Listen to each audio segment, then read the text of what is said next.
Assalamualaikum dan salam sejahtera. Bersama kami Berita di TV. Jangan lupa untuk follow Facebook Malaysia Deadline dan YouTube Deadline TV. Antara menarik hari ini, DAP akan habis-habisan bantu UMNO. Kami dicanangkan gelaran Tun bukan Tan Sri. Apa yang Syed Saddiq bebal sangat? Ada peluang kita menang di Terengganu, Kedah.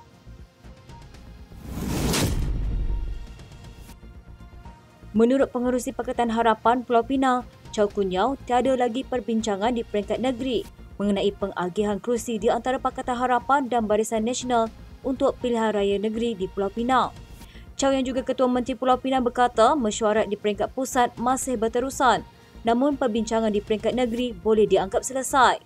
Chow berkata BN dan parti komponen yang mungkin akan memperolehi lebih kerusi daripada yang disandang ketika ini untuk menghadapi PRN.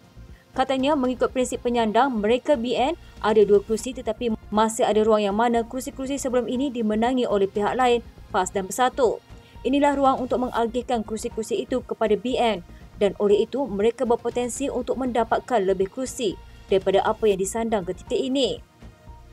Chow berkata setelah mencapai keputusan rundingan bagi pengagihan kerusi, keputusan itu akan diumumkan serentak bagi kesemua 6 negeri yang perlu menghadapi PRN kelak, antaranya Kedah, Pulau Pinang, Selangor, Negeri Sembilan, Kelantan dan Terengganu. Timbalan Setiausaha Agung DAP Ngah Komeng berkata pihaknya akan membantu UMNO habis-habisan dalam pilihan raya negeri akan datang. Mengulas ucapan pada Perhimpunan Agung UMNO hujung minggu lalu, Ngah berkata semua parti dalam kerajaan perpaduan perlu menumpukan usaha mereka untuk memastikan kestabilan dan tidak mengungkit kisah silam. Ngah berkata beliau menyokong kenyataan Presiden UMNO, Datuk Seri Ahmad Zahid Hamidi bahawa semua parti komponen mesti bersatu untuk mempertahankan kerajaan perpaduan. Katanya Presiden UMNO pun sudah move on dan sekarang fokus utama kita adalah bagaimana untuk membantu UMNO dan UMNO membantu DAP untuk memperkukuhkan kerajaan Malaysia Madani demi kesejahteraan rakyat dan kestabilan politik negara. Kita akan membantu UMNO habis-habisan dalam pilihan raya negeri. Kerjasama UMNO dan DAP dilihat merupakan subjek yang mencabar bagi pimpinan kedua-dua parti itu. Ketua Pemuda UMNO Dr. Muhammad Akmal Saleh dalam ucapan dasarnya pada perhimpunan itu menggesa DAP memohon maaf secara terbuka kepada UMNO atas kecaman yang dibuat ketika mereka menjadi seteru. Bagaimanapun gesaan itu tidak begitu mendapat sambutan daripada kalangan pemimpin parti termasuk Zahid. Akmal kemudiannya menjelaskan bahawa ucapannya merupakan manifestasi sentimen dari akar umbi UMNO. Dia berkata Pemuda UMNO akan terus bekerjasama dengan semua sekutu termasuk DAP. Keluarga Allahyarham Tan Sri Nik Abdul Aziz Nikmat mengakui terkejut dengan gelaran Tan Sri yang diterima bekas Menteri Besar Kelantan itu. Nik Nur Humairah berkata sebelum ini mereka sekeluarga sudah dimaklumkan yang Nik Abdul Aziz bakal menerima gelaran Tun, namun sebaliknya yang berlaku apabila menerima surat Istana Negara. Menurutnya keluarga mereka tidak memandang rendah dengan penganugerahan Tan Sri. Sebaliknya terkejut apabila Nik Abdul Aziz, seorang ulama milik ummah, diletakkan sebaris dengan seteru politik dan agama daripada DAP. Secara zahirnya, penganugerahan ini adalah perkenan daripada Yang di-Pertuan Agong, namun senarai penerima akan dicadang serta ditapis oleh Perdana Menteri terlebih dahulu. Ahli keluarga dicanangkan lebih awal bahawa Tuan Guru akan dianugerahi gelaran Tun. Namun sebaliknya apabila surat istana tiba, ternyata kami dikejutkan dengan penerimaan gelaran Tan Sri. Beliau turut menyuarakan rasa tidak puas hati apabila surat jemputan tidak diberikan menerusi kerajaan negeri. Sebaliknya dihantar melalui anak kedua Allahyarham Ning Omar Ning Aziz iaitu bapa saudaranya. Katanya selama 23 tahun memimpin kerajaan PAS di Kelantan. Namun undangan bersejarah begini diberikan melalui tangan seorang yang memilih untuk tidak bersama perjuangan beliau. Memandangkan jemputan daripada Istana Negara tidak boleh ditolak, maka isteri Allahyarham Tuan Sabaria Tuan Ishak iaitu nenda kami mematuhi undangan berkenaan. Katanya penulisannya itu adalah tindak balas kepada beberapa naratif daripada musuh PAS yang mengatakan bahawa Nik Abdul Aziz tidak pernah dianugerahkan Tan Sri walaupun ketika PAS menjadi sebahagian daripada kerajaan persekutuan. Nik Nur Humairah berkata di kesempatan itu beliau tetap menjunjung kasih kepada Yang di-Pertuan Agong atas perkenan penganugerahan Darjah Kebesaran PSM kepada Allahyarham Datuk kami. Jabatan Penjara digesa menjelaskan mengapa Presiden UMNO yang juga Timbalan Perdana Menteri Datuk Seri Dr. Ahmad Zahid Hamidi dibenarkan melawat Datuk Seri Najib Razak yang sedang menjalani hukuman penjara dengan layanan berbeza.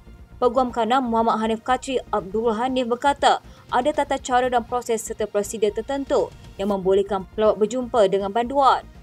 Katanya ada keadaan tertentu di mana ada permohonan dibuat kepada penguasa penjara. Namun semua ini spekulasi kerana Zahid tidak memberitahu sama ada beliau membuat permohonan itu ataupun diberi layanan khas kerana memegang jawatan timbalan Perdana Menteri. Soalnya kini bukan undang-undang atau peraturan 2 darjat. Sebaliknya pihak penjara perlu memperjelaskan sama ada berlaku pelanggaran protokol atau ada permohonan khas yang telah dibuat. Jika ada permohonan, mengapa layanan istimewa diberi? Peguam yang mewakili Najib dan pihak penjara kena jelaskan apakah permohonan itu. Hanif mengakui ada situasi tertentu yang membolehkan pelawat berjumpa dua mata dengan banduan seperti contoh pemegang saham atau ahli lembaga pengarah syarikat perlu tanda tangan dokumen atau resolusi atau cek syarikat atau selainnya. Akan ada permohonan dari pihak peguam pembelaan namun mesti atas alasan yang kukuh. Katanya sekarang ini kita tidak tahu siapa mohon apa. Kita tidak boleh teka atau anggap yang timbalan Perdana Menteri diberi layanan khas. Untuk bersikap adil, saya bercakap dalam konteks beliau ditanya khabar Najib di penjara dan beliau dedahkan telah berjumpa dan memberitahu sempat makan bersama, bawa makanan kegemaran dan sebagainya. Saya tidak menjelaskan sama ada permohonan khas dibuat mana-mana pihak. Pertemuan empat mata sambil menikmati pelbagai makanan yang dibawa berlangsung di antara Ahmad Zahid dan Najib itu didedahkan sendiri Ahmad Zahid dalam ucapan penggulungan pada Pimpinan Agung UMNO baru-baru ini. Hanif berkata pihak yang wajib memberi penjelasan itu adalah Jabatan Penjara yang membenarkan lawatan itu.